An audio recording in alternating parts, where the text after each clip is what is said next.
Ladies and gentlemen, joining us as MC for this evening, Ms. Chaz Ebert. Ebert is CEO and publisher of preeminent movie review site RogerEbert.com, a producer of television and movies, and co-founder of the Ebert Fest Film Festival, now in its 26th year. She has served on the Lincoln Presidential Foundation Board since 2006 and is a long-standing member of the Lincoln Library Leadership Prize Committee. We are thrilled to have her with us this evening. Please join me in welcoming tonight's MC, Chaz Ebert.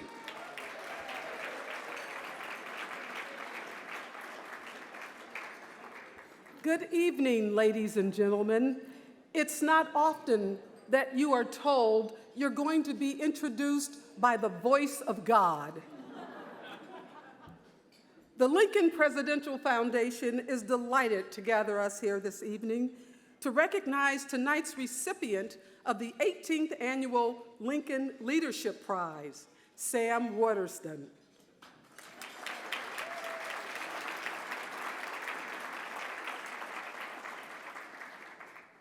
He is renowned for his remarkable career in film, television, and theater.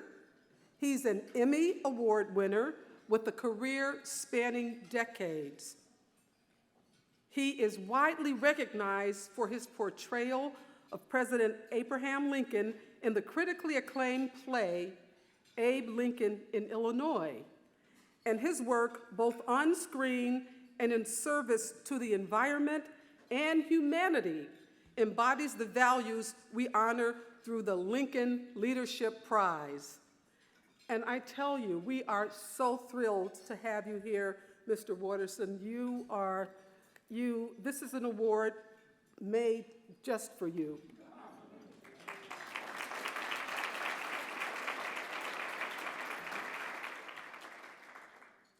Joining us tonight to present the prize to his good friend is United States Senator Angus King of Maine. We welcome you.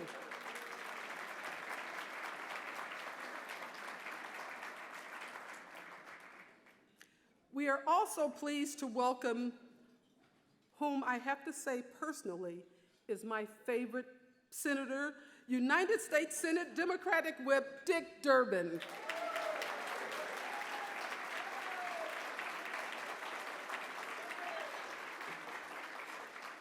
He is the 2025 recipient of the Wayne Whalen Charity for All Award.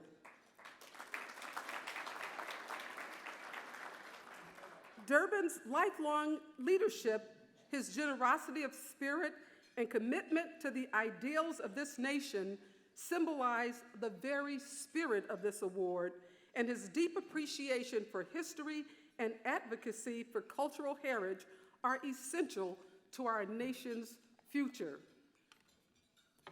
And Senator, I just want to thank you, both of you. Thank you for your years of service. We really need you.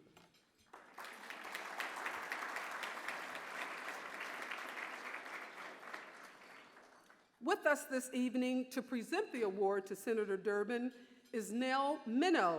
She is the daughter of Newt and Josephine Minow, our first recipients of the Charity for All Award in 2017. Welcome, Nell.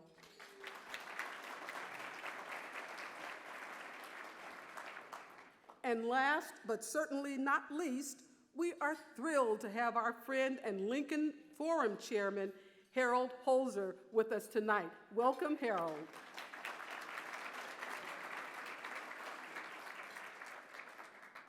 Please join me in welcoming these special guests. And if you don't mind, I'd like Mr. Waterston, Senator Durbin, Senator King, Nell Minow, and Harold Holzer to please stand.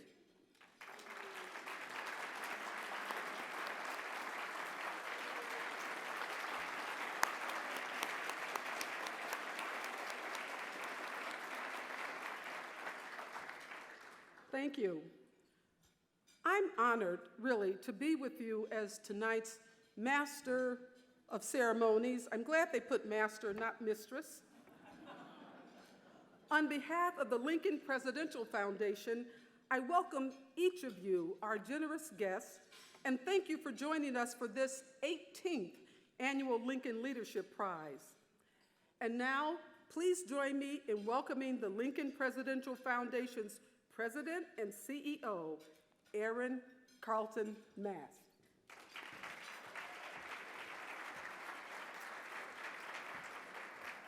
Thank you, Chaz. Good evening, Sam, Senator Durbin, and distinguished guests. On behalf of our board, staff, and event co-chairs, it is an honor to welcome you. This past year has been a momentous one for the foundation, and we are poised to make big plans for the future. Amazingly, it's already our third year partnering with the National Park Service. Last year, we were honored to have Senator Durbin with us for the grand opening of Lincoln Springfield. This was Lincoln Home National Historic Site's first new core exhibit in 20 years, and the first ever for a youth audience. I'm delighted to share that that exhibit has won not one, but 2 major awards, including an international award for excellence. And while we appreciate those accolades, what matters most is the tens of thousands of students and hundreds of thousands of visitors of all ages who have gotten to experience the exhibit in this past year. We have more groundbreaking exhibits, crucial projects, and exciting civic and history programs in the works. As exciting as this is, it's no secret that this is a challenging time for the National Park Service. Our partners need us more than ever. And to do that as effectively as possible, we need your generous support. Thanks to our supporters, we are able to maintain a high level of programmatic excellence, innovation, and impact. Our original historical documentaries have won a combined 8 awards, been broadcast by C-SPAN to their millions of subscribers, and have been shown at events across the nation, including the Braver Angels National Conference this past summer. Thanks to generous contributions to our Wayne Whalen Memorial Fund, including lead support from Skadden, who is here with us tonight, along with Paula Wolf, we have been able to host dozens of webinars and in-person programs featuring authors and experts sharing the latest scholarship, increasing access to high-quality history and civic knowledge. We have continued our rewarding partnership with the Lincoln Forum and its annual Gettysburg Symposium, and delighted that our good friend and Lincoln Forum Chairman Harold Holzer is here with us tonight to make remarks. This year, our board also made the bold, exciting, and essential decision to part with a small portion, less than 10%, of our iconic collection of Lincolniana to help retire a long-standing loan from its purchase. We have entrusted the experts at Freeman's Heinemann with the sale, and a brochure featuring items is at your seat. And I have to say, I've seen a draft of the auction catalog, and as a former curator myself, it's really incredible, and the catalog itself will become a collector's item. We also have initiatives that respond to pressing concerns that echo challenges Abraham Lincoln spoke of in his time. For example, national data shows that less than a quarter of 8th graders are proficient in U.S. history and civics. To address that growing gap in historical literacy among young people, and thanks to a lead gift from the Better Angels Society, we launched our latest generation film contest last summer with a kickoff announcement featuring Ken Burns. The contest name is inspired by a speech Lincoln gave to a crowd in Indianapolis in which he asked, quote, "Shall the liberties of this country be preserved to the latest generation?" End quote. The program offers mentorship, historical and media literacy skill building, and recognition opportunities to young filmmakers aged 14 to 22 from across the Midwest. We announced our inaugural winners this past week, and we'll be honoring them at a red carpet event this June right here in Chicago. But we thought you might appreciate a sneak peek of the winning entries, so we have a short reel to play for you tonight.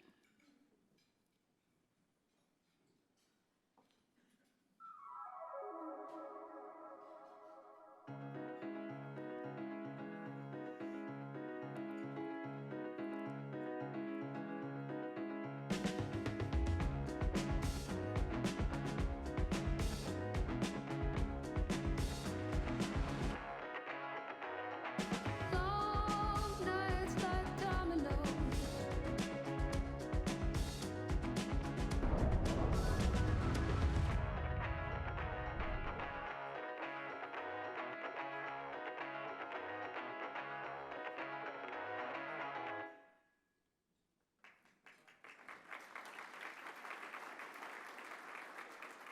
It's so encouraging to see the incredible amount of talent and interest in history from all these young participants. Lastly, at your seats, you'll find a bookmark. This year's featured quote is from Abraham Lincoln's Gettysburg Address. It was an easy choice for this year. First, Sam Waterston's delivery of that address, including in Ken Burns' Civil War documentary, is iconic. So much so that you might hear Sam's voice, as I do, and the strains of a fiddle playing a Shokin farewell in your head when you read it. Second, it's one of Abraham Lincoln's many speeches and writings that evoke the American founding and its ideals. Although July 4th, 2026 is more than a year away, the history field has been preparing and planning for years, and that includes Lincoln Presidential Foundation. Now you may be thinking, hold on, Abraham Lincoln wasn't a founding father, and that's true. But this year's, or the 250th celebration is really being framed as bigger than one generation. The America 250th Federal Commission itself explains it as a historic milestone, an opportunity to pause and reflect on our nation's past, honor the contributions of all Americans, and look ahead to the future that we want to create for the next generation. And Abraham Lincoln's role in perpetuating our experiment in self-governance is undeniably significant. And in addition to leading our own multi-site, multi-state 250th project, we've received frequent requests to collaborate with others. Examples just from this month alone, to give you an idea of how much things are ramping up, is that we have had an invitation to address the Youth 250 Bureau, a nationwide effort engaging Gen Z in 250 activities. In Illinois, an invitation from the Illinois 250 Commission to provide content and programming, and a special project being spearheaded by New York Historical that we are invited to participate in that will go live this month. On the reverse of the bookmark, you'll see an invitation and a link to give. Please give and spread the word. Your support is crucial to our mission and what Abraham Lincoln called the unfinished work of our nation. Thank you again for your support and friendship as we come together this evening to honor actor Sam Waterston and U.S. Senator Dick Durbin. And now, please join me in welcoming our Vice Chair of Fundraising and Chair of the Lincoln Leadership Prize Committee, Carrie Heitman.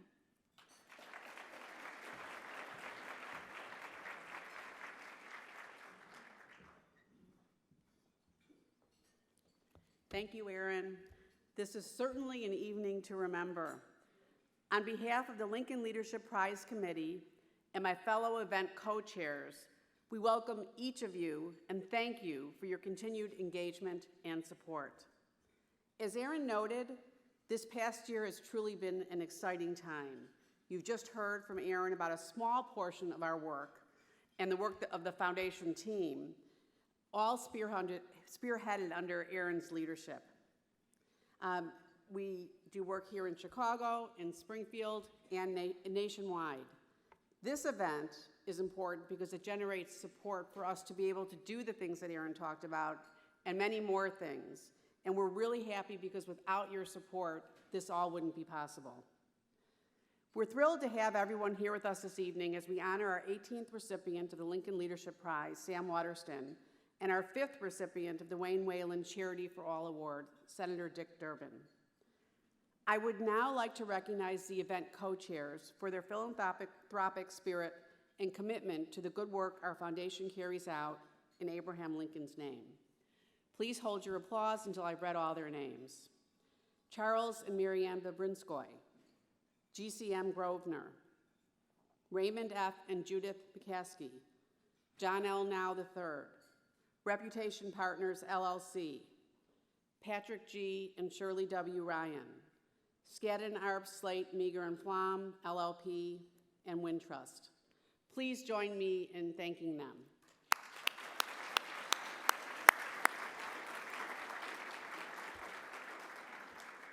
Now, on to the important person. Please join me in welcoming our Foundation Board Chair, Charlie Babrinskoy, to the podium.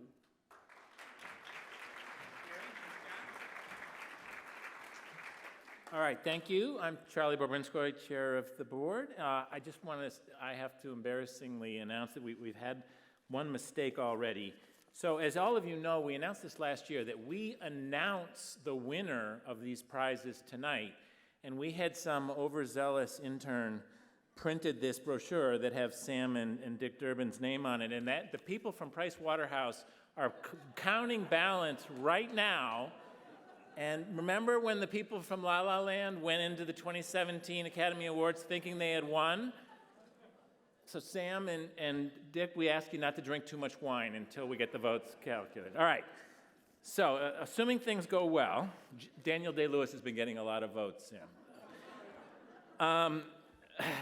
In 1908, Leo Tolstoy told the following story that Doris Kearns Goodwin used as the introduction to her wonderful book, Team of Rivals. The story Tolstoy told was as follows. I, Tolstoy, was traveling in remote northern Chechnya. I was the guest of a Caucasian chief who, living far away from the civilized life in the mountains, had but a fragmentary and childish comprehension of the world and its history.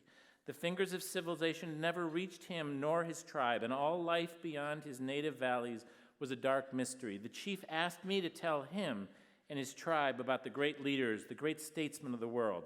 I spoke at first of our czars and their victories. I told him of Napoleon and of Alexander the Great and Caesar. When I had finished my talk, the chief said, "But you have not told us a syllable about the greatest general, the greatest ruler of the world. We want to know something about him. He was a hero. He spoke with a voice of thunder. He laughed like the sunrise, and his deeds were strong as the rock. He was so great that he even forgave the crimes of his greatest enemies and shook brotherly hands with those who had plotted against his life. His name was Lincoln, and the country in which he lived is called America, which is so far away that if a youth should journey to reach it, he would be an old man when he arrived. Tell us of that man." It's the mission of the Lincoln Presidential Foundation to tell the world the story of that man.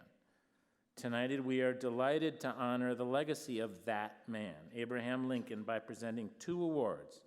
First, the Lincoln Leadership Prize, which was established in 2006 and recognizes outstanding leaders in diverse fields. The foundation celebrates Lincoln's far-reaching legacy of leadership. The prize is awarded to an exceptional individual for a lifetime of service in the Lincoln tradition, who accepted the responsibility imposed by history and demanded by conscience. Recipients of the prize receive an exact replica of the right hand of President Lincoln. This is the 18th time that the Lincoln Leadership Prize has been presented. Sam, you're going to be humbled by this. Listen to this list of past recipients. Past recipients include Justice Sandra Day O'Connor, Archbishop Desmond Tutu, Captain James Lovell, Tim Russert, Lech Walesa, President Bill Clinton, Steven Spielberg, the Little Rock Nine, Doris Kearns Goodwin herself, Neil deGrasse Tyson, Prime Minister Tony Blair, President George W. Bush, David Rubenstein, Gary Sinise, Melody Hobson, Jim Reynolds, John Meacham, and tonight's, all right, the people from Price Waterhouse told me it's official, Sam Waterston. Congratulations, Sam.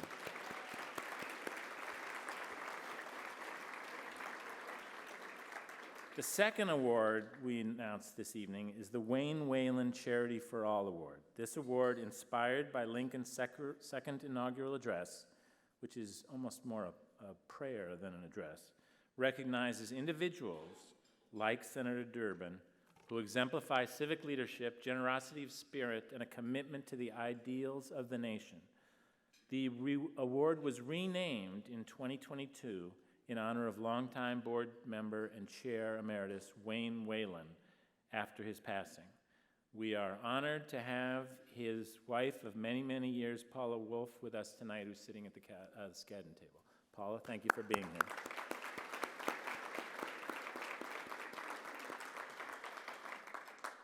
So on behalf of the Lincoln Leadership Foundation Board of Directors, congratulations to our honorees, Sam and Senator Durbin. Thank you all for being here. And remember May 21st. This auction is going to be spectacular. We are very proud of the collection that we have put together. We are very excited about the enthusiastic response that we have gotten, and we are confident that we are going to raise a lot of money for a very good cause. Thank you for being here. Thank you.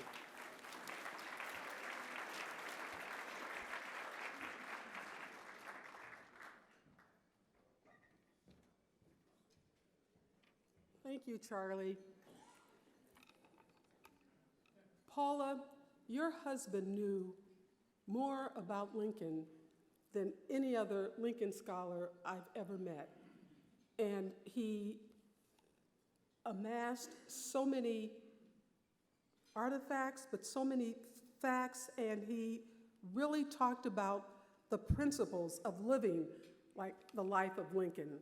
And we were so honored to have him serve on this committee for so many years. I know I too was a widow, so I know you're going through a difficult time, but I want to have everyone wish you a happy birthday, Paula Wolf.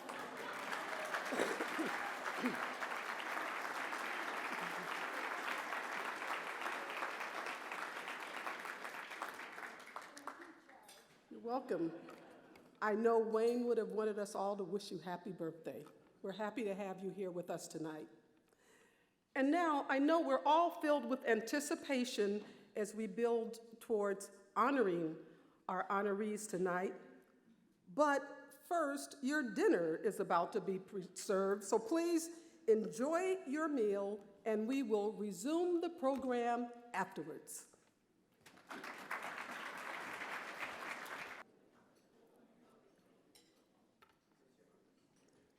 And we have apologies because we missed one of our sponsors, and we don't want to do that, and one of our co-chairs. Where is the BMO table? Hey, okay. Thank you. Please know that we acknowledge you, we appreciate you, and we are thankful for your support.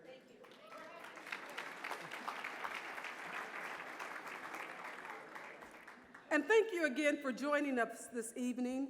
I hope that you're enjoying your dinner and tonight's program.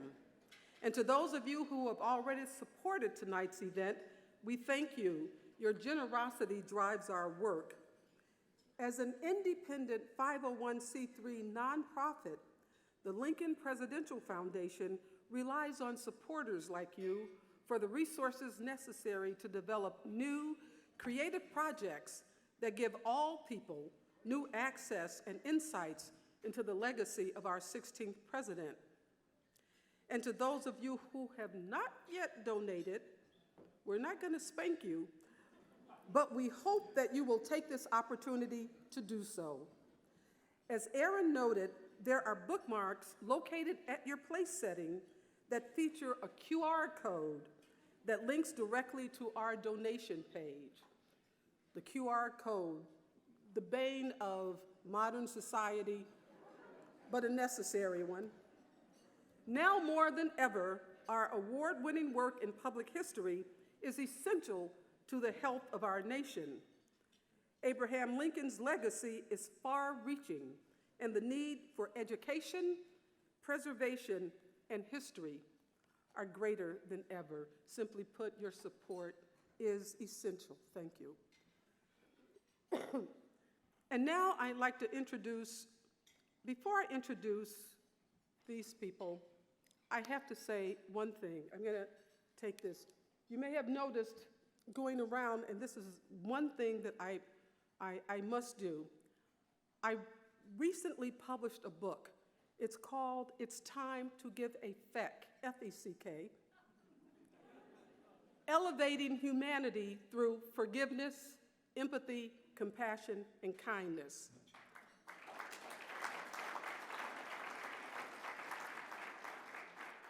And in addition to talking about Lincoln's legacy, I've decided that is my mission at this point on this earth, to make sure that we have a society that is more civil, more compassionate, more kind, and more empathetic. And so I want all of you to give a feck.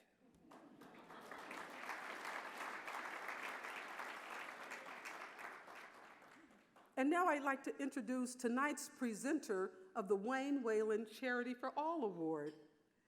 Nell Minow has worked in the field of corporate governance and shareholder advocacy for more than 35 years. She is vice chair of Value Edge Advisors and was a co-founder and a board member of GMI Ratings. She is a co-author with Roger A.G. Monks of 3 books, and she has been recognized with Lifetime Achievement Awards from the International Corporate Governance Network and Corporate Secretary magazine. Nell is the daughter of our first recipients of the 2017 Charity for All Award, Newt and Josephine Minow. Nell, they left out one of your. Nell also, in addition to being a brilliant lawyer, she loves movies, and she writes at RogerEbert.com about movies as well. Tonight, we are honored to have her with us for the 5th presentation of the Wayne Whalen Charity for All Award. Nell, I adored, when your mom, Jo, was on the board, she was my go-to person. I adored Jo. Please join me in welcoming Nell Minow to the podium.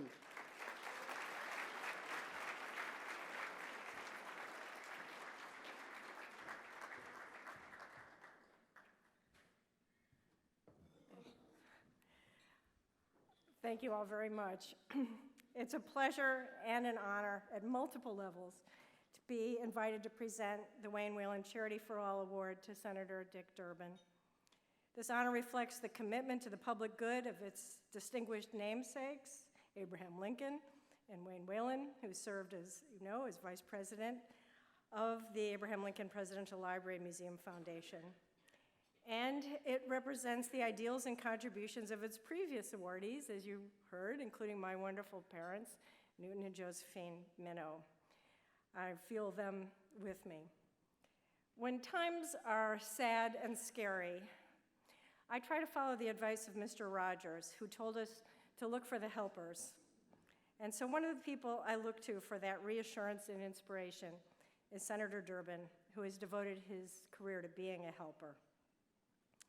His experience as the son of a woman who immigrated from Lithuania when she was just 2 years old helped to inspire one of his most significant initiatives. The proposed DREAM Act and the Deferred Action for Childhood Arrival program. More than 20 years ago, Durbin first introduced the DREAM Act. Someday we're going to get that. And that was bipartisan legislation that would give undocumented immigrants who grew up in this country a chance to become American citizens. In 2012, President Obama responded to a letter from Senator Durbin and the late Senator Lugar by announcing DACA. And thanks to that program, more than 830,000 dreamers have been able to complete their education and contribute fully to the United States as teachers, nurses, doctors, engineers, small business owners.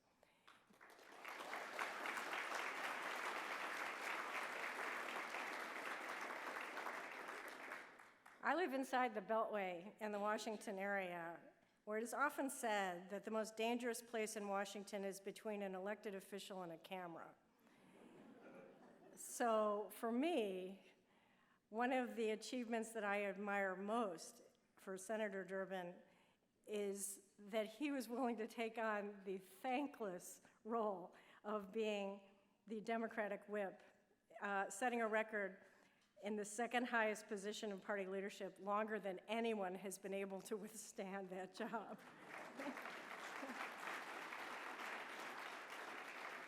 That means that he has maintained good relationships with his fellow Democrats for almost 3 decades and has been effective at building coalitions behind the scenes. My dad always said, there's no limit to what you can accomplish if you're willing to let someone else take the credit, and that's the definition of the whip.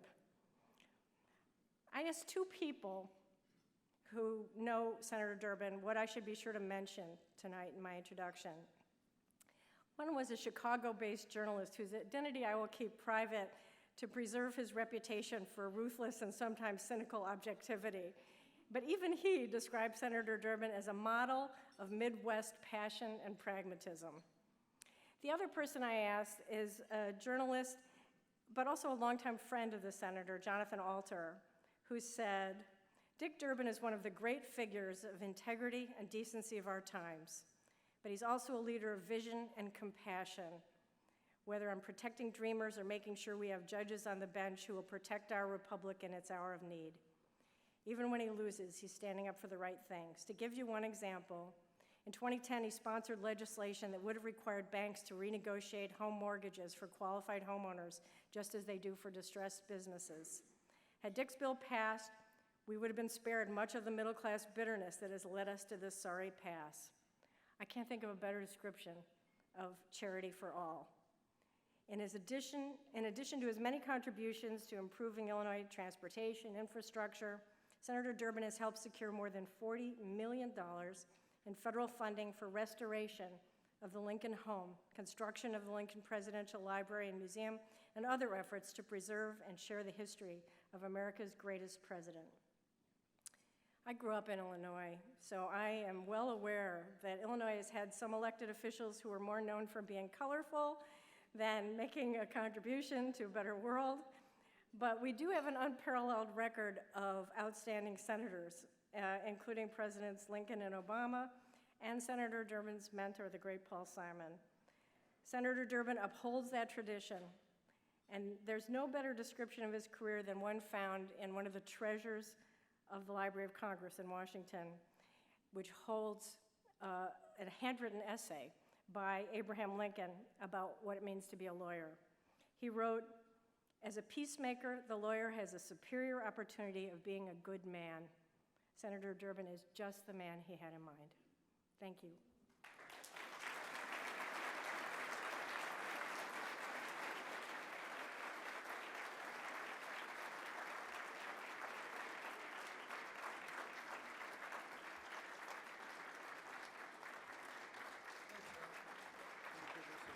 I don't want to do a taking benefit and drop it.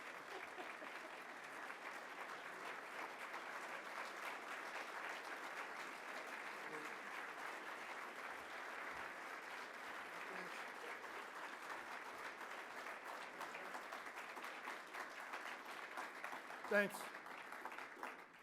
You never know about an introduction. About 5-10 minute drive from here is a Chicago public school. And I had a press conference there about school lunch programs.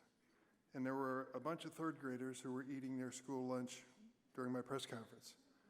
And so I thought, Durbin, you've been around this business a while. You want to get on TV tonight? Sit down with those kids while they're eating. So I went over and I sat down at the table, and the TV cameras all followed me. And the kids stopped, and one little girl looked up and said, "Who are you?" I said, "I'm Dick Durbin." "What do you do?" "I'm a United States Senator." And then she said, "Well, good for you." Humbles the exalted. What a nice award. And Paula, it's a great honor to be in the company of your late husband. So many times we were on opposite sides politically, but in the same room working for the same goals. And it's just terrific to receive this award in his name. And Nell, I want to tell you, your mom and dad were true friends. And great, Loretta and I enjoyed, as I told you, a couple evenings at Ravinia with them that we'll never forget. So I'm honored to be receiving this award. I want to thank the Lincoln Presidential Foundation, including Chair Charles Babrinskoy, Board of Directors, President and CEO Aaron Carlson-Mast, for their exceptional leadership. Thanks to all of you for your generous support of the foundation. I want to recognize an old friend. He's been mentioned a couple times, Harold Holzer. Harold and I were co-chairs of the Lincoln Bicentennial Commission in 2009 with our mutual friend, Secretary Ray LaHood. Now, we all know that only Jesus Christ surpasses Lincoln in the number of books written about him. But only a few people know Harold has written most of the Lincoln books. We're glad you're here tonight, Harold. Thank you for coming. I also want to thank the state of Maine, which gave us one of the towering heroes of the Battle of Gettysburg, General Joshua Lawrence Chamberlain, and a great patriot of our time, my good friend, the Maine Senator Angus King. Glad to see you here, Angus.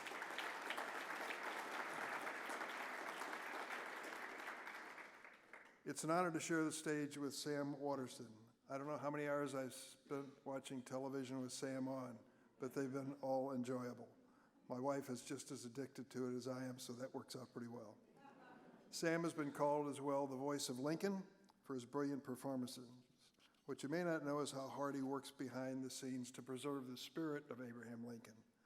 I'm especially grateful for his efforts to change the way we finance federal elections. If America is going to remain a government of the people, by the people, and for the people, we must stop the malignant influence of dark money on politics. Thank you, Sam, for your support of this essential work.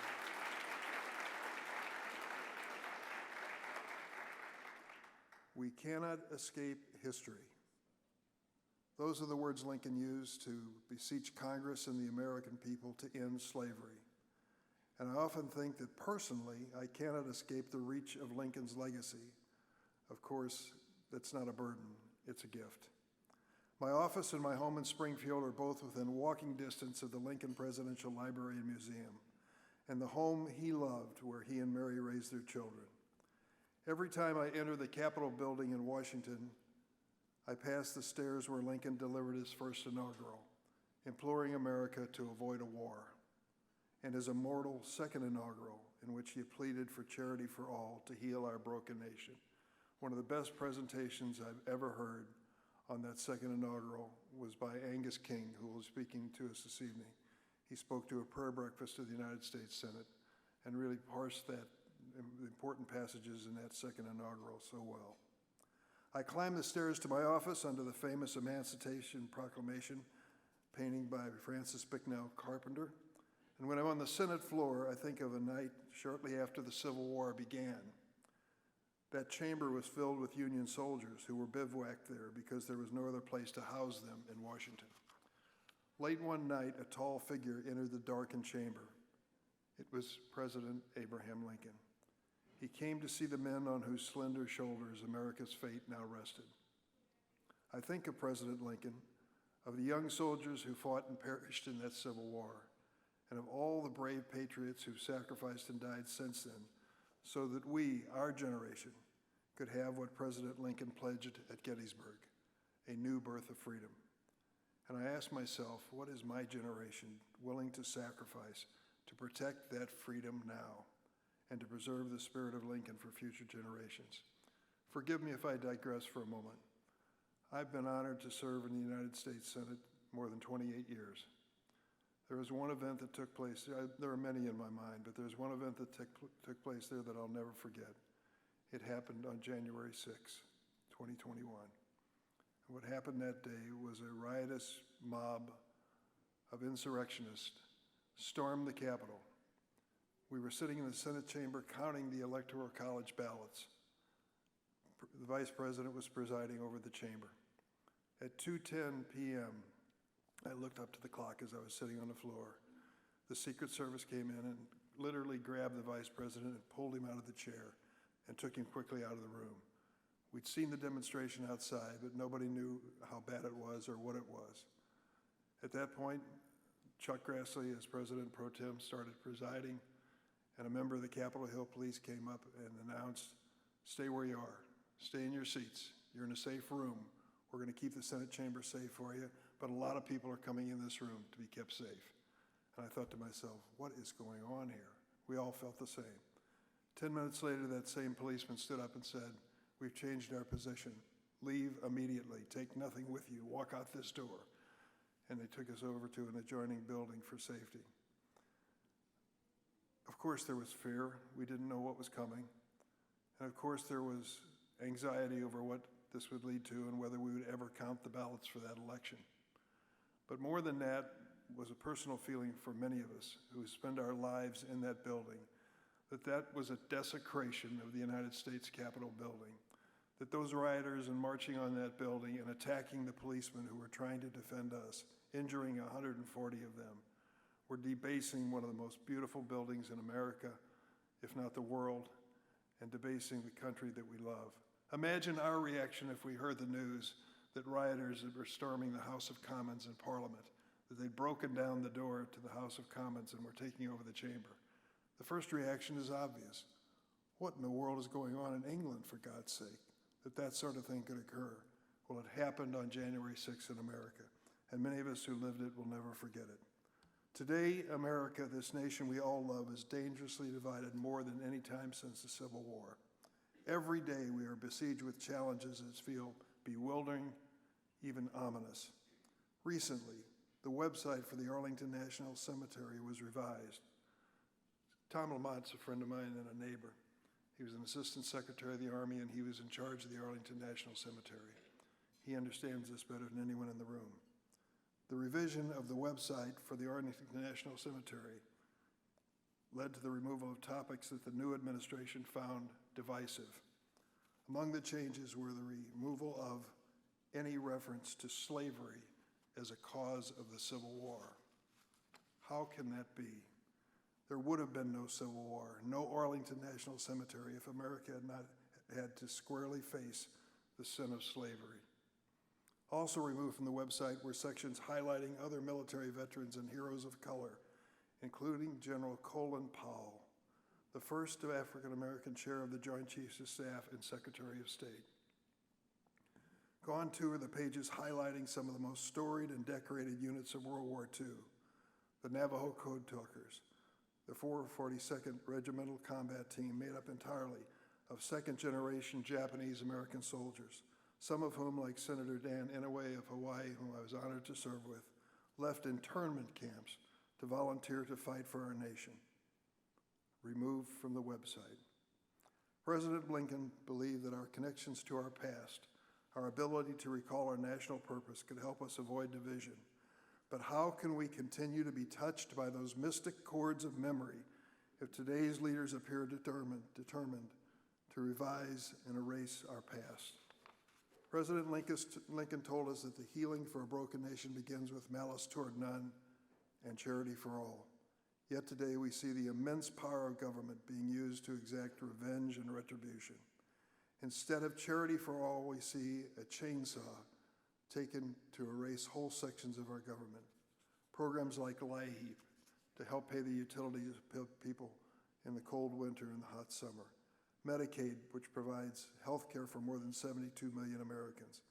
PEPFAR, a near miraculous program founded by President George W. Bush to provide life-saving drugs to people living with HIV and AIDS around the world.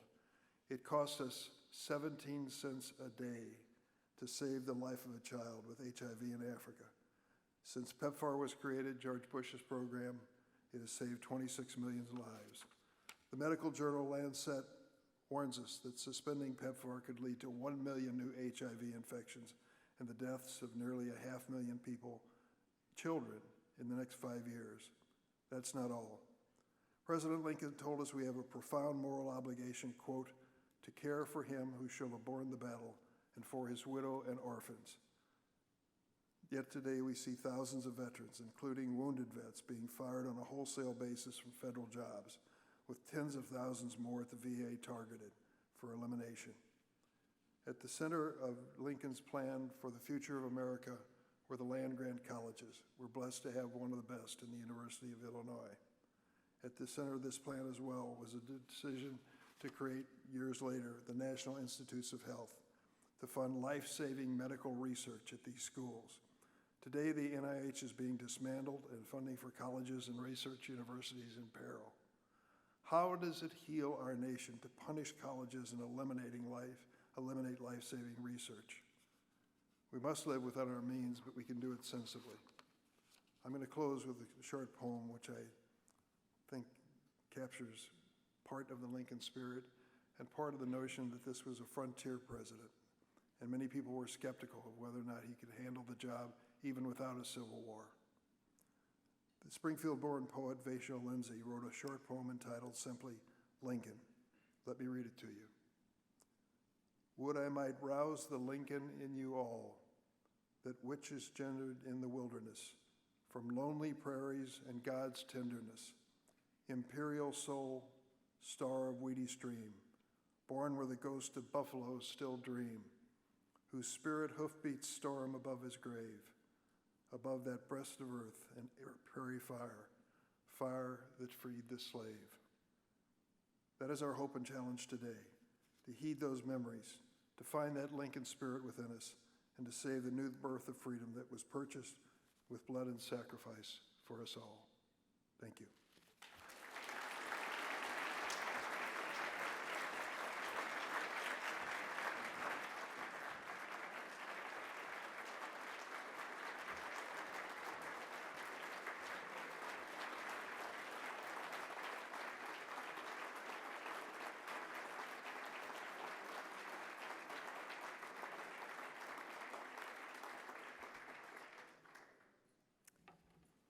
Congratulations, Senator Durbin, on your well-deserved recognition this evening.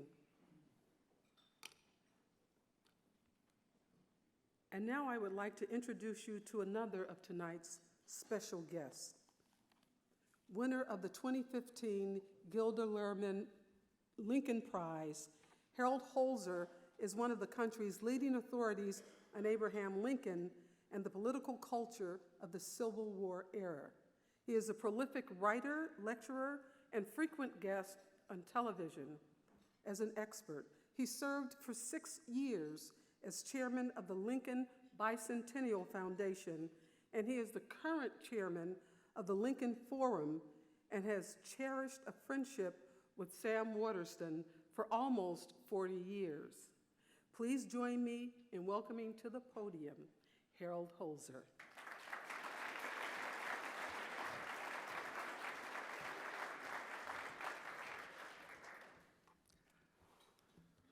What a tough act to follow is Dick Durbin. You can imagine why I feel that one of the proudest parts of my Lincoln career was the period I spent as co-chair of the Federal Bicentennial Commission honoring Lincoln with Leader Durbin, who's one of my heroes. So thanks, Dick.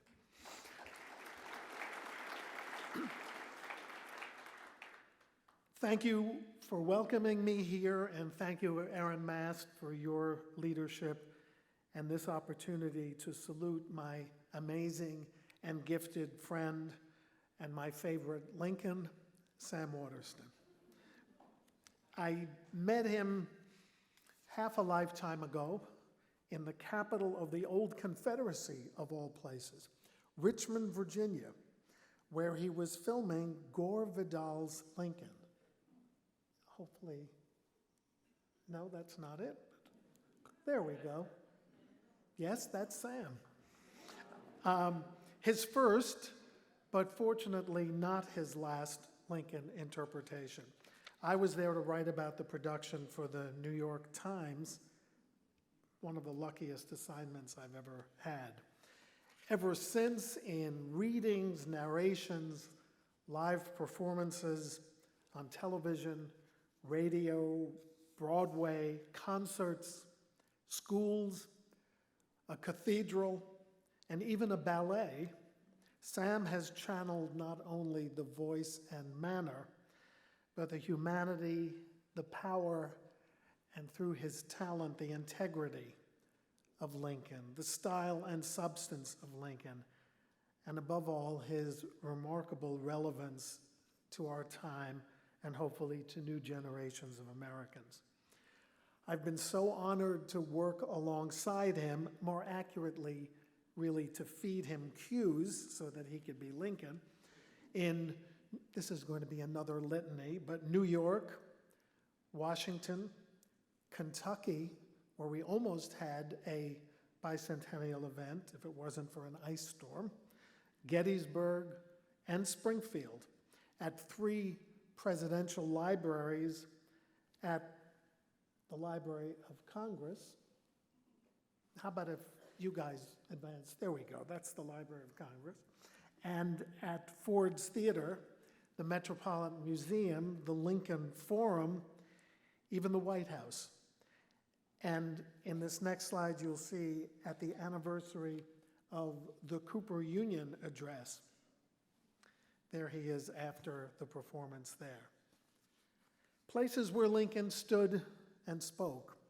Places where Sam has reanimated the spirit of Lincoln, where he has subtly but unmistakably reminded audiences how important it is to understand the past in order, hopefully, to navigate the future if we are to long endure as Lincoln hoped and planned, and ideally, as Senator Durbin said, with malice toward none.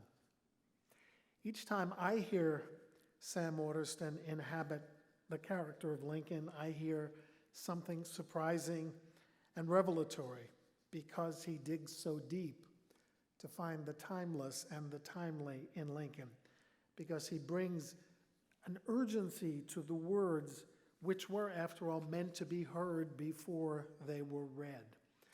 And because he never does it the same way twice, which makes people feel they are hearing and understanding these words for the first time ever. Lincoln could not have a better advocate.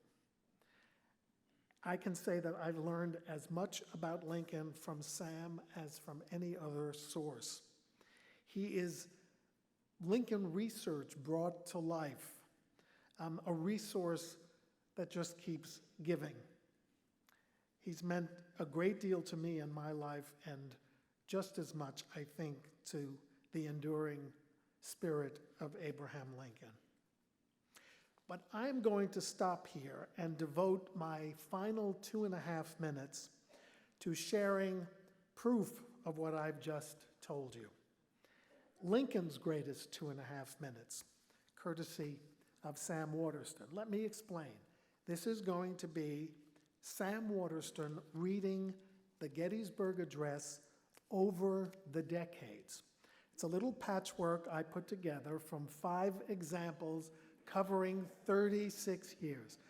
I think I see Sam putting his head in his hands, but so it begins with 1988, a scene from Gore Vidal's Lincoln in which Lincoln is meant to be rehearsing the opening of the speech for his private secretaries at the Washington train depot. Then we will skip to 1990, reading it, as we've heard from Aaron, for Ken Burns' Civil War. Then 2003, performing at the Library of Congress, the site where Lincoln, the very site where Lincoln once lived as a young congressman. Then to 2005 in the East Room of the White House, where Lincoln hosted receptions during the Civil War. And we will end with 2024, just last spring, on the very spot in the Gettysburg Cemetery where Lincoln first spoke those words. A quiet, achingly beautiful rendition, witnessed by just a few lucky onlookers, but fortunately photographed, unrehearsed, but with Sam fully focused, even when some motorcycles rev up in the background. A performance that was, as I say, filmed and, as we now say, went viral on C-SPAN, YouTube, NPR Online, Facebook, Instagram, American Battlefield Trust, online, Reddit, I'm not sure what that is, but Reddit, Uniroma, and sorry, Sam, AARP.com as well. So with great admiration and gratitude for all of the opportunities I've had to listen in as these events were happening, here is the Gettysburg Address from the archives, from the heart, from Sam Waterston.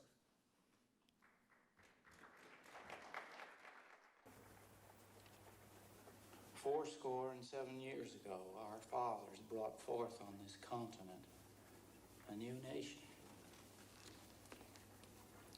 conceived in liberty and dedicated to the proposition that all men are created equal. Now we are engaged in a great civil war, testing whether that nation or any nation so conceived and so dedicated can long endure. We are met here on a great battlefield of that war. We have come to dedicate a portion of it as a final resting place for those who here gave their lives that their nation might live. It is altogether fitting and proper that we should do this. But in a larger sense, we cannot dedicate, we cannot consecrate, we cannot hallow this ground. The brave men, living and dead, who struggled here, have consecrated it far above our poor power to add or detract.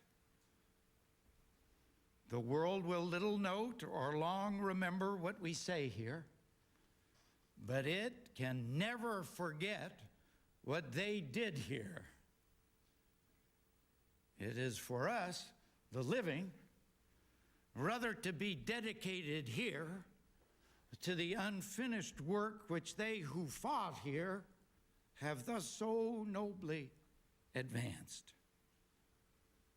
It is rather for us to be here dedicated to the great task remaining before us. That from these honored dead, we take increased devotion to that cause for which they gave the last full measure of devotion. That we here highly resolve that these dead shall not have died in vain. That this nation, under God, shall have a new birth of freedom, and that government of the people, by the people, for the people, shall not perish from the earth. It's so good. It is so good.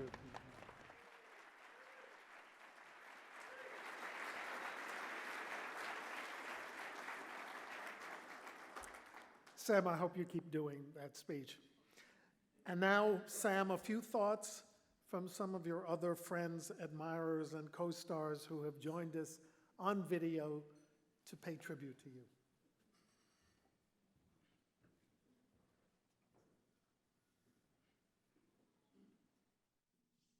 Sam, it is a wonderful honor for me to have been working with you now through 4 decades.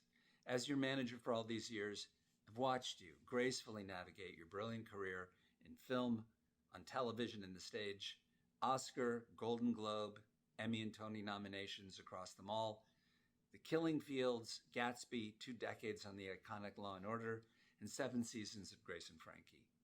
Throughout it all, I have never ceased to be blown away by your devotion to your fabulous wife, Lynn, to your 4 talented kids, all impressive artists themselves. You've also managed to be a fiercely committed political and environmental activist and an unbelievably generous philanthropist. And you've been recognized for all of this great work too. But I have a feeling that the honor you're about to receive from the Lincoln Presidential Foundation is as important to you, maybe even more so, than any of the others, because you have also always been a devout student of history. You read everything, and notably have had a lifelong connection to Abraham Lincoln, from your critically acclaimed performance in Abe Lincoln in Illinois to your stirring recordings of the Gettysburg Address. I don't think you're being given this great honor tonight simply because you can so uncannily make yourself look like Lincoln and can render a voice for him that seems so perfectly tuned to that great man. And it's not just because you portrayed Lincoln so many times.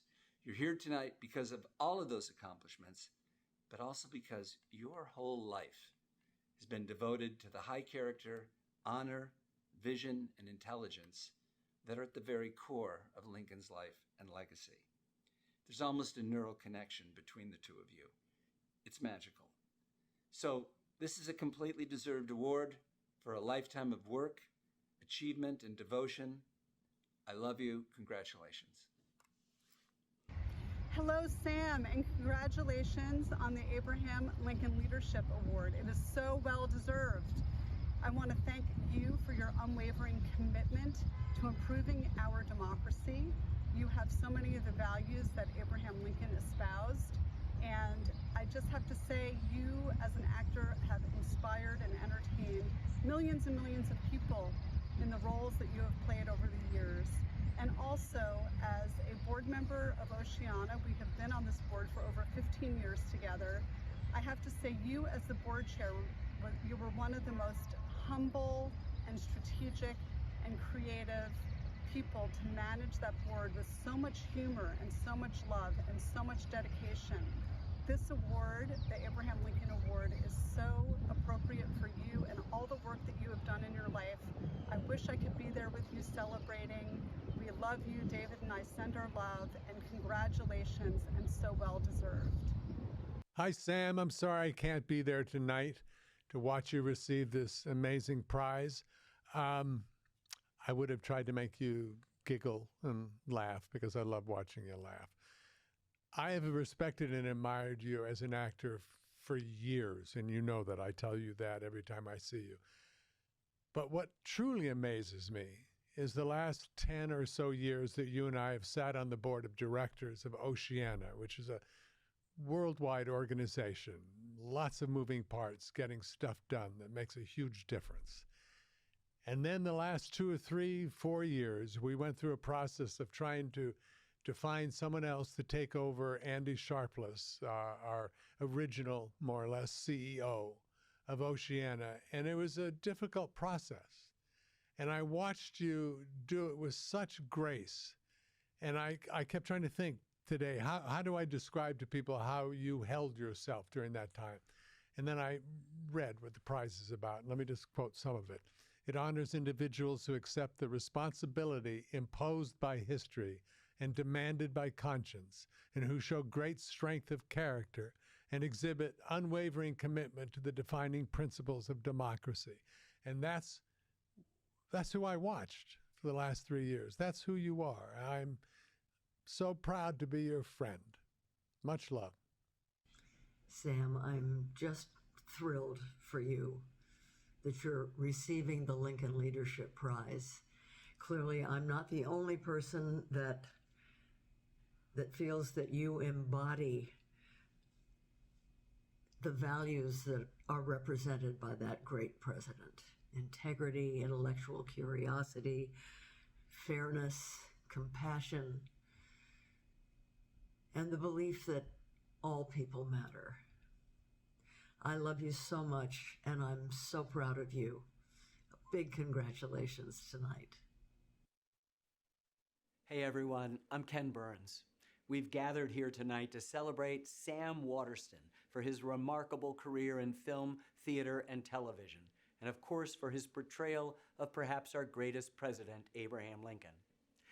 But I must pause and remind everyone that he was also my Thomas Jefferson in our film on the third president and in our film on Lewis and Clark. Since he was terrific in both, I'm not going to speculate on whether he was a better Lincoln or a better Jefferson, although I have to admit I'm more of a Lincoln man than a Jefferson man. I'd like to point out, too, that maybe Sam might be a little too nice. Think about it. Have you ever seen a character played by Sam who wasn't at least a little bit nice? Kindness is a trait that is often missing these days. We're too cool to be kind, or maybe now too mad. I've known Sam for a long, long time. When I'm with him, even when I'm just thinking about him, I feel happier. His kindness extends to everyone and everything, and we're all the better for it, as are our oceans, thanks to his work with Oceana. Abraham Lincoln dealt with our greatest crisis, the Civil War. He helped us as a country reimagine our founding and guided us to a new understanding of ourselves, what he called a new birth of freedom. But maybe Lincoln's also the greatest because we've all had the good fortune to hear and see Sam Waterston portray him. Sam, congratulations on this wonderful honor. Enjoy the night.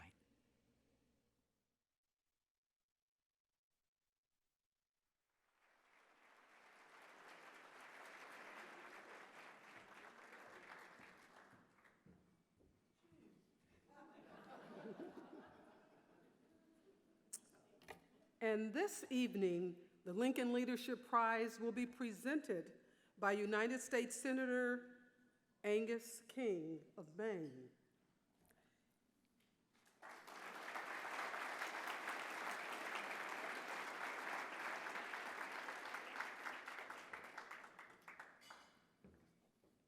Senator King, we know that you are a strong believer in the need for greater bipartisan dialogue and relationship building.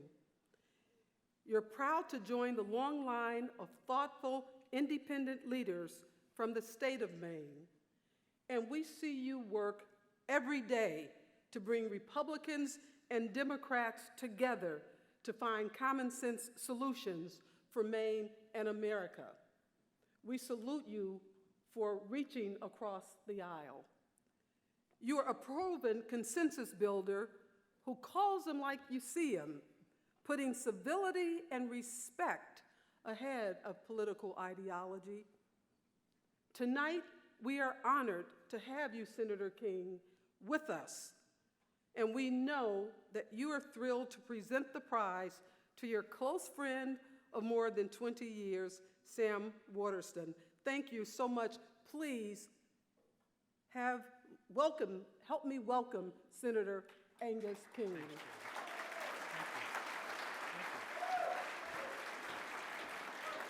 Thank you. Sam, I have to tell you that my favorite moment in American literature is the moment where Sam and Tom and Huck Finn are in the attic of the church and they get to listen in on their own funeral. And you've had that experience tonight. Yeah, right. And you're here to enjoy it. That's the good news. First, I want to acknowledge my friend Dick Durbin. My two best friends in the Senate are Dick Durbin and Tim Kaine of Virginia. And we have dinner together probably once every 10 days. Occasionally, Durbin even pays. It's a wonderful thing. And all the good words that were spoken about Dick. The thing that struck me when I entered the Senate in 2013 was meeting this guy who was a legend in American political life and public life, a senator for many years, a member of the House of Representatives leadership in the Senate. And he was totally without pretense, totally without any airs, any special, I'm an important guy, just a very down-to-earth person with down-to-earth Midwestern values.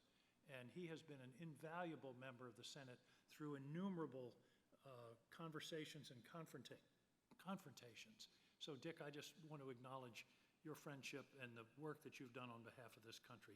It means everything. Now, I texted Sam the other day and I said, is it okay if I preach a little before I introduce you? And he gave me permission, so you're just going to have to listen. We're in the midst of the most serious assault on our Constitution in the history of this country. And it's happening before our eyes, and it's not political, it's not Democrats and Republicans, it's not policy, it's the attempt to gather all political and economic power into one set of hands. And the reason that's so dangerous is that the founders, the framers of this country, understood human nature. And they also were students of history. And they understood that when all power is concentrated in one set of hands, there's only one possible result, and that's despotism. James Madison in the 47th Federalist said, "The concentration of executive, legislative, and judicial power in one set of hands is a perfect definition of tyranny." Let that sink in for a minute. A perfect definition of tyranny. And what's happening before our eyes is an attempt to concentrate legislative and executive and judicial power into the hands of the president. The framers of the Constitution were obsessed with the idea that it would not be a monarchy. I went back just for fun the other day and reread the Declaration of Independence. The Declaration of Independence, which, by the way, Lincoln said was his favorite text, that he once said every political thought he ever had derived from the Declaration of Independence. Every political thought I've ever had derived from Lincoln. But in the Declaration of Independence, it's essentially a letter to the King of England that lists the depredations of the king and the dangers of concentrated power. And then, okay, flash forward, they've been through an 8-year brutal war against a king. The obsession of the framers was to not create a monarchy. And they created this herky-jerky, complicated, cumbersome system in the United States Constitution whose essential premise is the division of power. It's the essential idea of the Constitution is to divide power. And if you go back and read Article 2, which is the article that empowers the president, it defines the presidency. Article 1, by the way, the framers knew what was important. Article 1 is the Congress. Article 2 is the presidency, Article 3 is the courts. But in Article 2, the president only has 1.5 unilateral powers. The one unilateral power that's bestowed in Article 2 on the president is the pardoning of offenses, federal offenses. No check and balance, no checking with Congress. He or she can pardon whoever they wish. That's a unilateral power. The other that's even close, and I say it's a half, is the commander-in-chief during a war.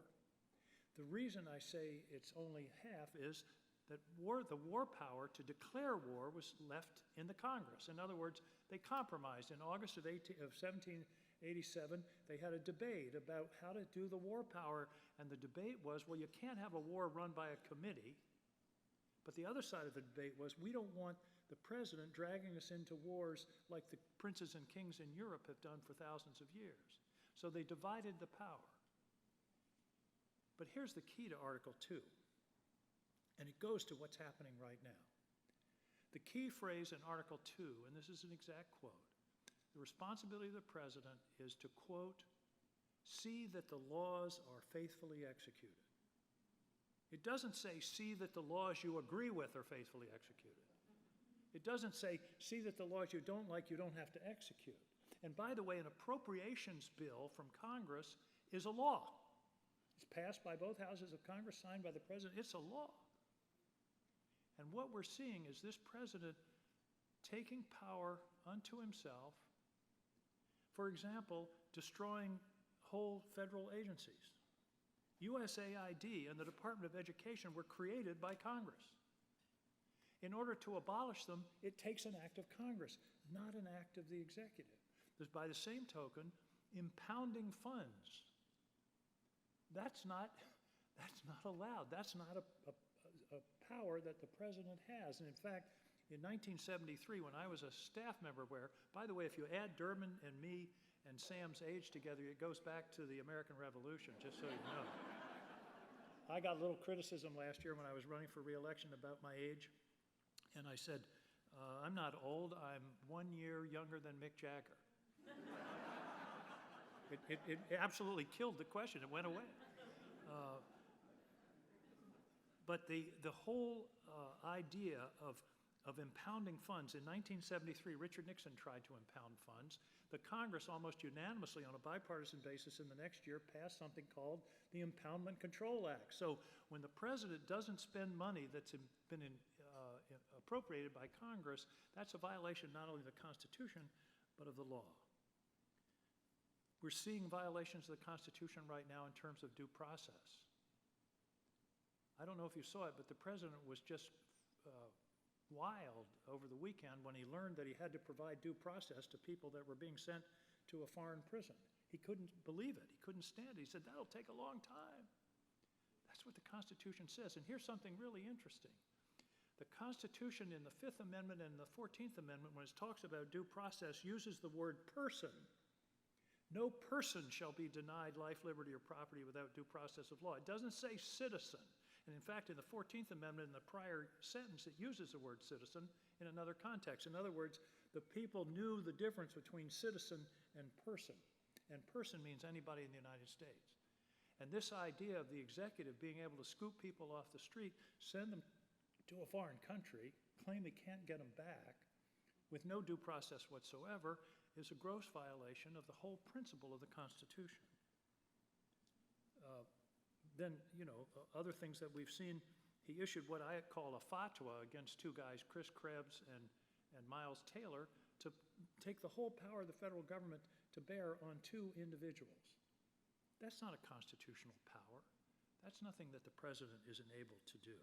Going after the law firms and the universities, actually telling Harvard that they're going to cut off their funds and their tax-exempt status because they don't like the way they teach. That stands the First Amendment on its head. So, where are we? How do we get out of this? And I'll go back to the beginning. Dick and I didn't plan our comments, but Dick listed all the bad things that were going on. I'm giving you a background of why it's not only the ends that are harmful, but the means that are dangerous.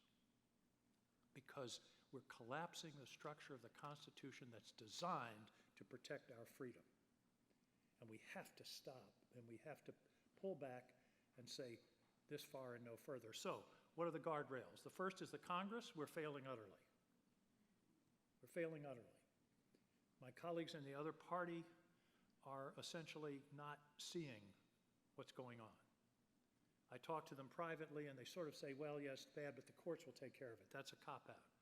Our job as senators, we take an oath to protect and defend the Constitution of the United States, and here's the exact language, from all enemies, foreign and domestic. Isn't it interesting that the framers contemplated the possibility of domestic enemies of the Constitution?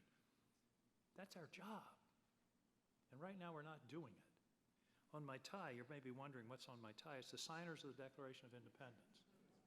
You can see John Hancock, Jefferson's on here, Adams on here, Josiah Bartlett is on here.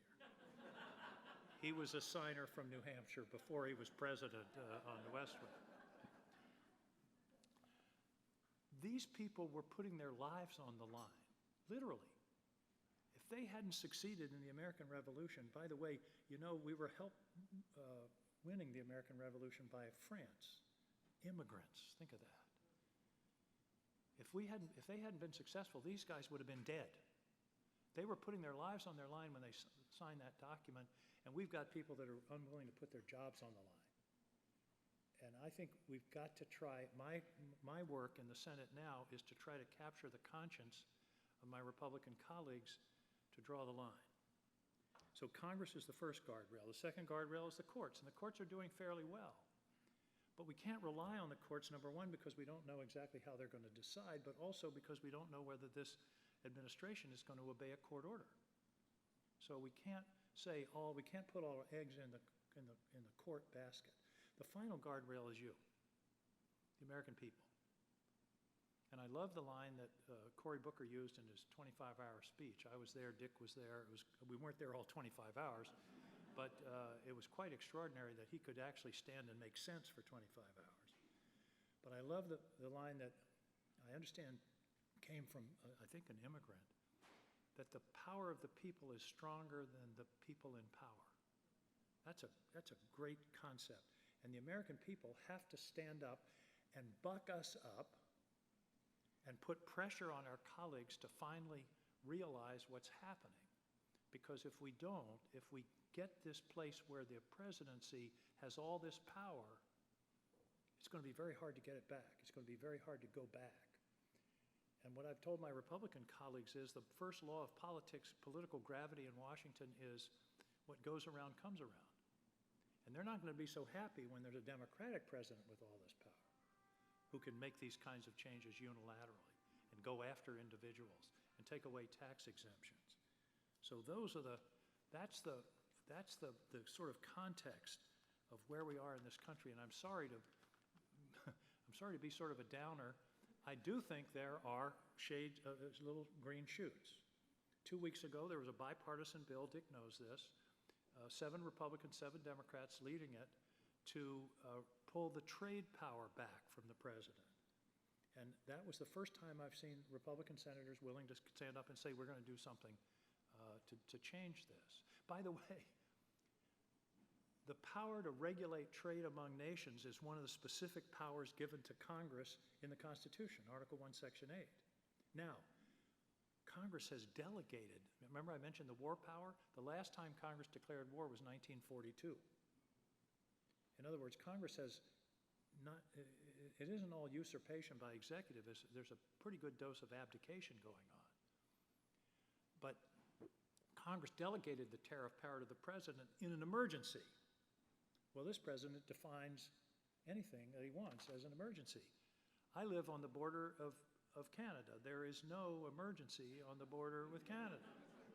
In fact, I said to somebody the other day, this guy has done the impossible. He's pissed off the Canadians. You have no idea how hard it is to piss off a Canadian. But the public has to be engaged. And I want to expand on the quote that Dick gave and sort of finalize this section. My wife says I say finally too much. It gets people's hopes up.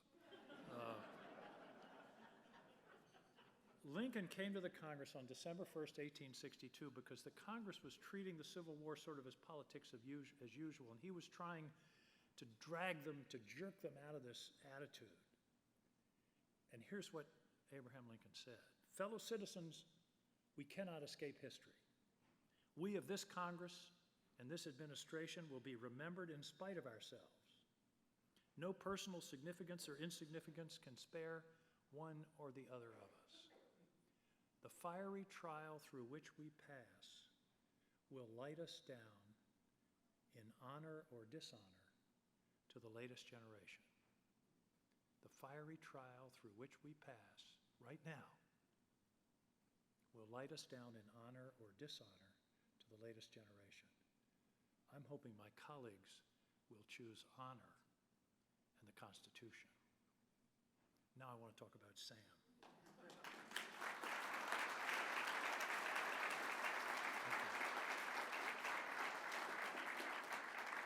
I can't possibly do anything close to what you've already seen from Sam's colleagues, from his alter ego in terms of the writing. But it occurred to me as I was thinking about Sam and this award, successful acting requires authenticity. The actor has to authentically become that person, and Sam does that. When you watch Sam act, whether it was in The Killing Fields or Great Gatsby or Jack McCoy, you forget that this is an actor reading lines. This is a real person.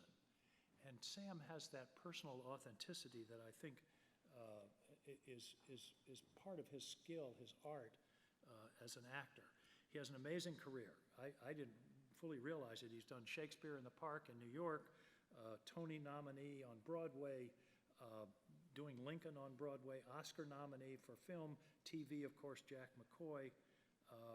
In fact, I suspect that Law and Order is playing somewhere in the world right now, everywhere. But also, as you've heard, he has this life outside of acting.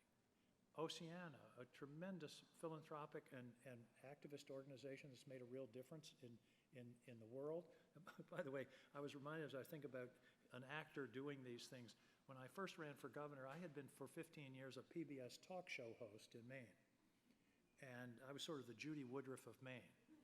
And in fact, what finally decided me to run was, and I realized my questions were better than their answers.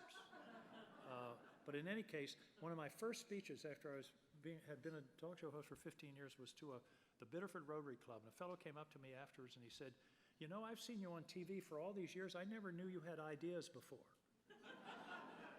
And that's the way I think of Sam. Everybody knows him as Jack McCoy or Abraham Lincoln, but he's a guy with ideas. He's a guy with integrity. He and I met in 2007 with an abortive project called Unity 08. And our idea was to try to bring the country together around a bipartisan presidential ticket. Then this guy Obama kind of took things out and messed it up. But that's when we first met. We've worked together over the years. And here's something that I'm surprised hasn't come up. That lady Jane Fonda, she and Sam were arrested in front of the Capitol in 2019 together. So this is a guy who lives his values and epitomizes his values. And that's why it was such an honor for me to be asked to come and join you tonight. As I say, in my office, I have a bust in one end of Joshua Lawrence Chamberlain. If you don't know about him, learn. He was a hero of Little Round Top at Gettysburg.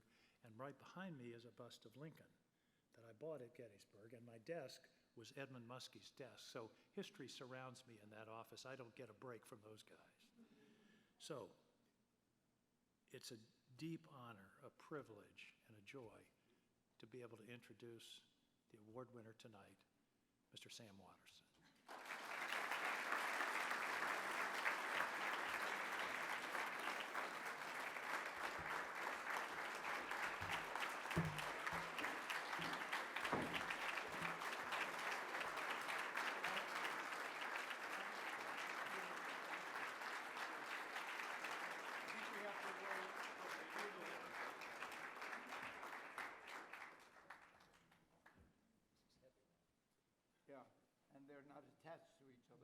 Careful. Thank you. So, wow.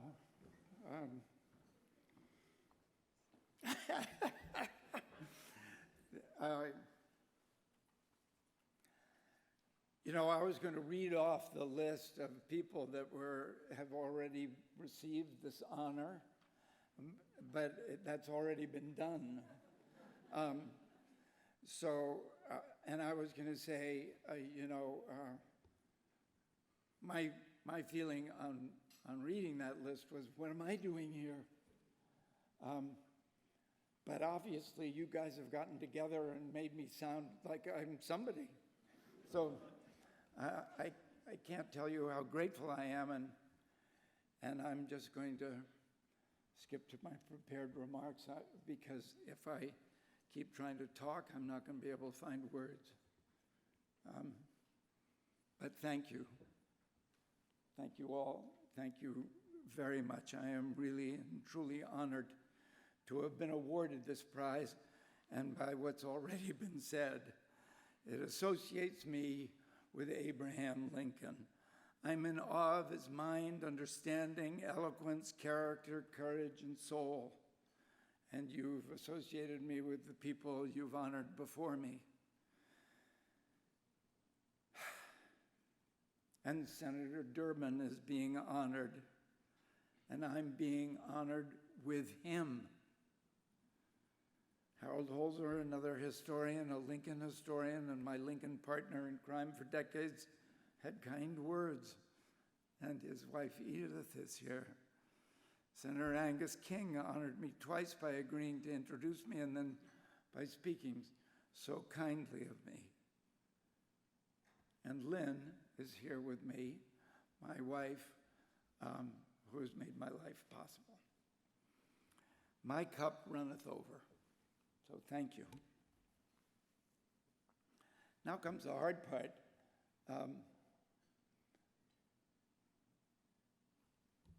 I was at an event once where Mayor Bloomberg was the last speaker, and there was a theme at the evening, and pretty much a lot of the territory had already been covered by the time he got to the stage. And he said, so, at events like this, it very often happens. You get up, you talk, somebody else gets up and they talk, and then somebody else, and then somebody else, and then it's your turn and you're just going to say the same things that everybody else said. But when there are things worth saying, it's good to say them over and over again. So that's what I'm going to do, he said, and that's what I'm going to do.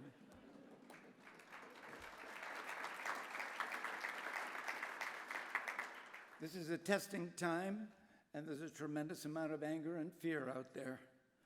I wouldn't necessarily have asked for this to be the moment to talk about how I think what I understand about Lincoln connects with today, but I believe it's the case that the times have come for us, each and every single one of us, that whatever we do or don't do today is going in the book this time. And we all have to stand and be counted. It's rare for a person like me, without any more of what in a court they call standing than a citizen automatically has, to be called on at all. It's an offer we aren't meant to refuse. And I had no excuse because I have Lincoln to lean on. We can't skip this one. History has come for us. This is a precarious moment for this country. It doesn't need proving because leading up to the election, it was the chief theme of the party that won the White House. And the Democrats have said the same. In the now nearly 100 days since it came to power, the new administration has been purposefully injecting precariousness in the legal profession, in government employment, in citizenship rights and human rights, in education, in international trade, science, international alliances, social relations, and something that undermines all our safety, into the economy. Lincoln said in his Lyceum speech in 1838 that insecurity is a threat to democracy, because in fear for their safety, the people will trade their liberty, the nation's keystone and their most precious possession, for safety. That's what Franklin Roosevelt was talking about when he said the only thing we have to fear is fear itself. This is a precarious time for our country. What are we supposed to do about it? I can tell you what it feels like standing here. It feels like a bad dream. I'm in an operating room. Someone I love is on the table, very sick, in need of an operation to save them. I'm the only one here, and I'm not a doctor, by which, of course, I mean a doctor of politics or of the law. All I am is as a citizen with, like you, a more than passing interest in the legacy and responsibility left by Abraham Lincoln. Fortunately, citizens are just what's needed now. And this is where I'm picking up after what Angus King said about the courts and the Congress, and what he began to say about us as citizens. All we have to do is do our job as citizens. Assuming enough of us do that, all will be well. Lincoln will provide the guideposts, but the time is now. Tomorrow might be too late. We all need to stand up and be counted. This is a precarious time for our country. We can't sit this one out. History has come for us. In 1858, like now, it still looked like the election might just end up as a kind of intense season of regular politics. It was actually a precarious moment for the foundation stones on which the whole country stood. But the issue appeared before the people as a choice between a Democrat and a Republican. In 1858, there was no way to know what would happen in 1861. It was an existential moment masquerading as just another round of party politics, very much like now. Lincoln lost the Illinois Senate race to Senator Douglas in 1858. The country was in trouble and he had no authority to help. His supporters were in despair and said so. Apparently, Lincoln was discouraged too for a time, but not for long. I am glad I made the late race. It gave me a hearing on the great and durable question of the age. And though I now sink out of view and shall be forgotten, I believe I have made some marks which will tell for the cause of civil liberty long after I'm gone. No mention of slavery or union. Civil liberty. Very soon he was telling his friends that Douglas had made promises he couldn't possibly keep, that the cracks would show and the people would not stand for it. Let no one falter. The question is not half settled. New splits and divisions will soon be upon our adversaries and we shall have fun again. But Lincoln knew what the contest was about. Do we? He never stopped saying that the crux of the matter, the thing the war, when it came down to war, was about was liberty, the thing itself, the thing we're all born with. Because we're persons before we're citizens, as Senator King was saying. The thing that made America a country unlike any of the others. They were all made out of territories or tribes. America was made out of just that one idea. It was conceived in liberty, as the Gettysburg Address says. Lincoln always said that the contest was over liberty. He bet everything, his chances and the country's chances, on the people responding to liberty's call. He won 2 elections and the war saying it. And he kept on saying it until the day he was shot down in Philadelphia in 1861 on the way to Washington. Suddenly asked to speak off the cuff, he said, "What great principle or idea kept this Confederacy so long together? It was that sentiment in the Declaration of Independence which gave liberty, not alone to the people of this country, but I hope to the world for all future time. It was that which gave promise that in due time the weight would be lifted from the shoulders of all men." As he spoke, he knew he might be killed before he ever even got to Washington. And he added, "If this country cannot be saved upon that principle, it will be truly awful." But if it cannot be saved without giving up that principle,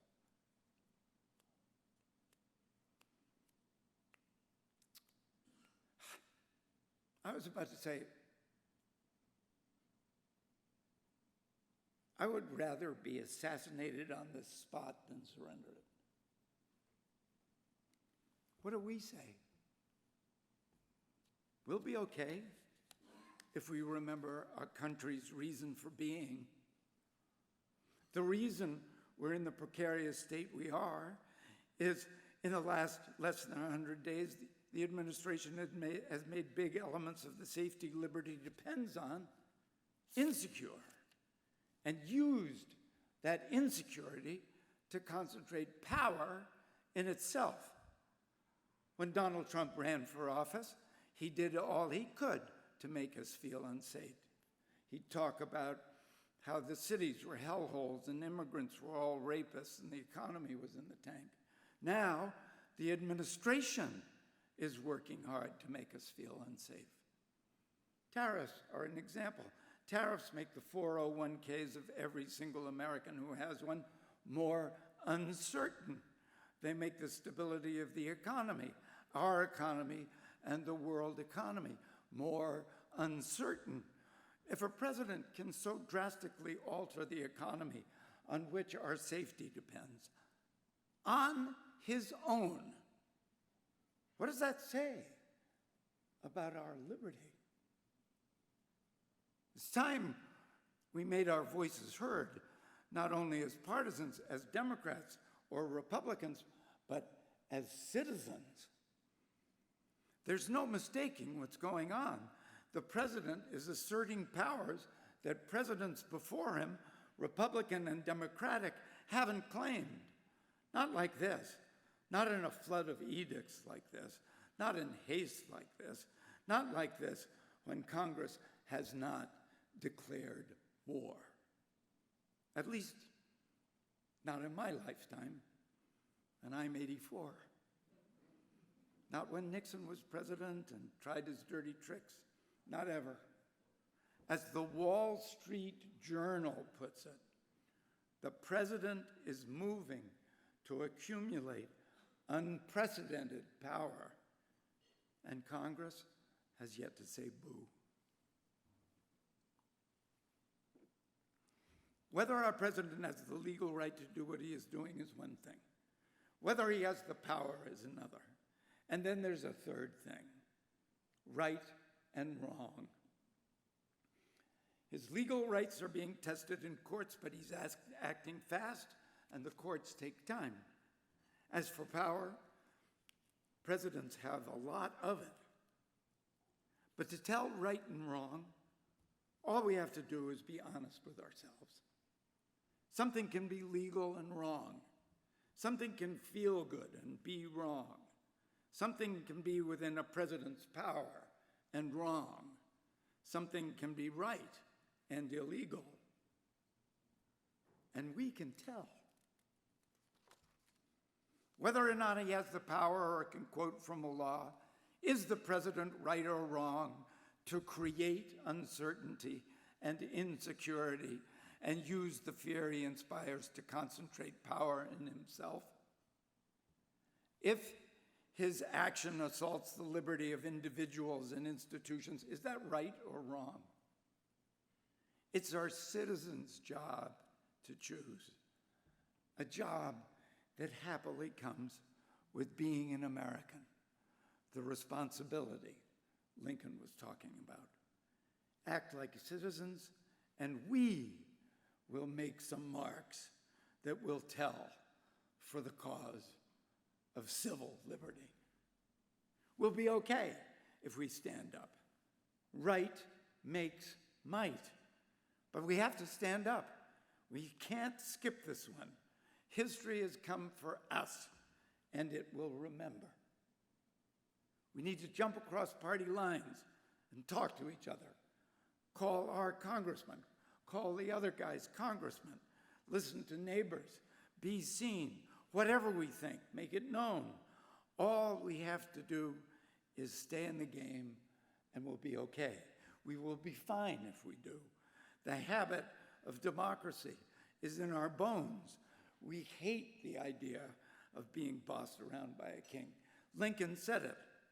It is the eternal struggle between two principles, right and wrong, throughout the world. The two principles that have stood face to face from the beginning of time. The one is the common right of humanity. The common right of humanity. And the other, the divine right of kings. No matter in what shape it comes, it is the same tyrannical principle. This contest is a natural for us. Kings get bad information from yes men in their court, and they make bad decisions that hurt the people, and the people won't stand for it. But we have to stay in the game. The only way we will ever lose our liberty is if we give it away. Lincoln said it. All the armies of Europe, Asia, and Africa combined could not by force take a drink from the Ohio or make a track on the Blue Ridge in a trial of 1,000 years. At what point, then, is the approach of danger to be expected? I answer, if it ever reaches, it must spring up amongst us. If destruction be our lot, we must ourselves be its author and finisher. As a nation of free men, we must live through all time or die by suicide. This is a precarious moment.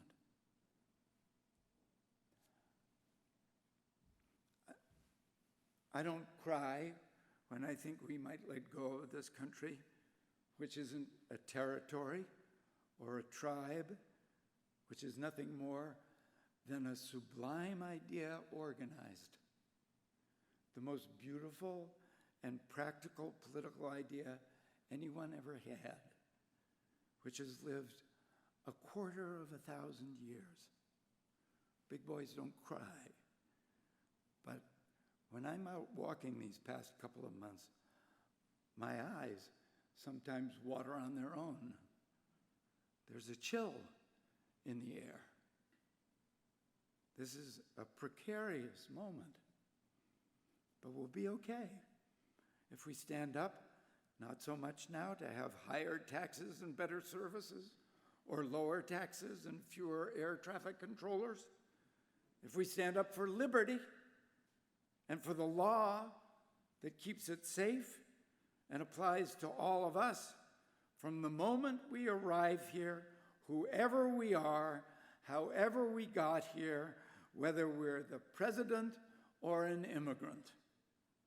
We're going to have to act, get together, show up, demand to have our security back, get to know our strength again. Something will happen. What looks permanent now will be gone in a day. The truth will come out. People's minds will change. Congress will do its part. Good intentions will find lawful means, and we will have fun again. But we have to speak up now and act now. and then we will save our country. Angus King said it, Lincoln said it, fellow citizens, we cannot escape history. We of this Congress and this administration, and I'll add we here in this room, will be remembered in spite of ourselves. No personal significance or insignificance can spare one or another of us. The trial through which we pass will light us down in honor or dishonor to the latest generation. We say we are for the Union. The world will not forget that we say this. We know how to save the Union. The world knows we do know how to save it. We, even we here, hold the power and bear the responsibility. We shall nobly save or meanly lose the last best hope of earth. Other means may succeed. This could not fail. The way is plain, peaceful, generous, just. A way which, if followed, the world will forever applaud and God must forever bless. I can't think of a better way to say it. Thank you for this wonderful honor, and thank you for hearing me out. God bless America.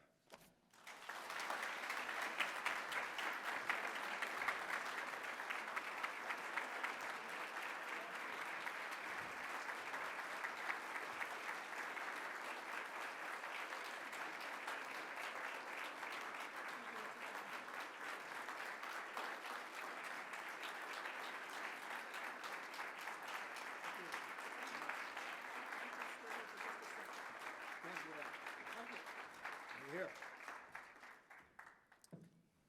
Thank you. Your words resonate so deeply, and it is time to show up for life, liberty, the pursuit of happiness, democracy, freedom. Tonight, this award, I've been on this board many years.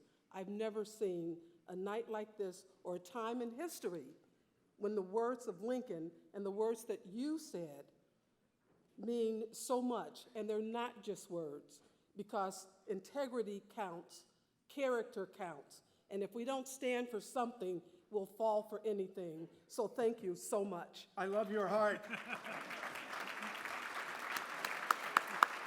Thank you. That was wonderful. Thank you. Apathy is not an option. Okay. We'll make sure that you get your award. Thanks. Thank you all. Thanks.